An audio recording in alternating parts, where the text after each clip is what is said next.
વરસાદને લઈને હવામાન વિભાગે આગાહી કરી છે। આગામી 7 દિવસ હળવાથી મધ્યમ વરસાદની હવામાન વિભાગે આગાહી કરી છે। 48 કલાક ગુજરાતમાં ભારેથી અતિ ભારે વરસાદની શક્યતા વ્યક્ત કરાઈ છે। ઉત્તર ગુજરાતમાં અતિ ભારે વરસાદ પડી શકે છે તો સૌરાષ્ટ્રમાં પણ આગામી 24 કલાક ભારે વરસાદની આગાહી કરવામાં આવી છે। માછીમારોને દરિયો ન ખેડવા ચેતવણી આપવામાં આવી છે। તો અમદાવાદમાં ગાજવીજ સાથે હળવા વરસાદની આગાહી છે। હાલમાં 3 સિસ્ટમને કારણે રાજ્યના વિવિધ ભાગોમાં વરસાદી માહોલ છવાયો છે। ઉત્તર પૂર્વ રાજસ્થાન પર વેલમાર્ક લો પ્રેશર સાથે ઉત્તર પશ્ચિમ મધ્યપ્રદેશ પર સાયક્લોનિક સર્ક્યુલેશન સક્રિય થયું છે। આજે સાબરકાંઠા, અરવલ્લી, મહીસાગરમાં ઓરેન્જ એલર્ટ સાથે અતિ ભારે વરસાદની આગાહી કરાઈ છે। તો આજે બનાસકાંઠા, મહેસાણા, દાહોદ, પંચમહાલ, વડોદરા, આણંદ, નવસારી, વલસાડ, દમણ, દાદરાનગર હવેલી, અમરેલી, ભાવનગરમાં પણ યલો એલર્ટ સાથે ભારે વરસાદની આગાહી કરાઈ છે। તો આવતીકાલે સાબરકાંઠા, અરવલ્લી, મહીસાગરમાં યલો એલર્ટ સાથે ભારે વરસાદની આગાહી કરવામાં આવી છે।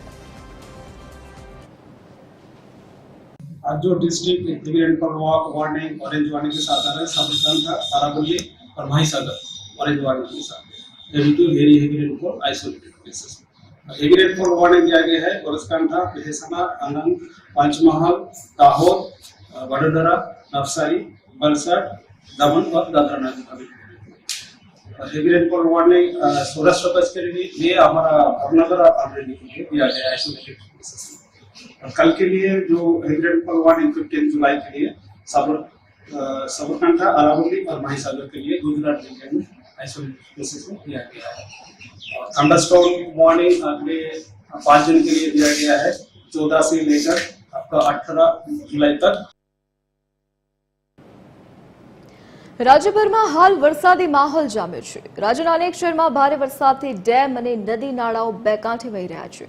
અમરેલી, સુરત, મહેસાણા અને નવસારીના ડેમ ઓવરફ્લો થવાની અણીએ છે। અમરેલી જિલ્લાના મોટા ભાગના ડેમ ઓવરફ્લો થયા છે તો નવસારીનો જોજ ડેમ પણ 98% ભરાયો છે, જ્યારે મહેસાણાના ધરોઈ ડેમમાં 69% પાણીની આવક થઈ છે। આ સાથે અન્ય શહેરના ડેમ પણ ઓવરફ્લો થતા ખેડૂતોમાં ખુશી વ્યાપી છે અને તેનું કારણ છે ઉનાળુ પાક। પાણીની ભરપૂર આવકના કારણે વાવેતરમાં ફાયદો થશે। તો નવસારી જિલ્લામાં ભારે વરસાદથી ડેમમાં નવા નીર આવ્યા છે। ખેડૂતોની જીવાદોરી સમાન જોજ ડેમ 98% ભરાયો છે। મહેસાણાના ધરોઈ ડેમમાં પાણીની આવક વધી છે તો અત્યાર સુધીમાં ધરોઈ ડેમમાં 69.18% પાણી ભરાયું છે। અમરેલીના બાબરામાં અવિરત વરસાદથી ડેમ ઓવરફ્લો થયો છે। કરિયાણા રોડ પર આવેલો રામપરા ડેમ ઓવરફ્લો થયો।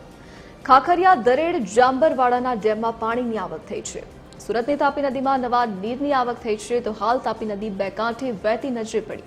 આકર્ષક દ્રશ્ય સામે આવતા અદ્ભુત નજારો સર્જાયો।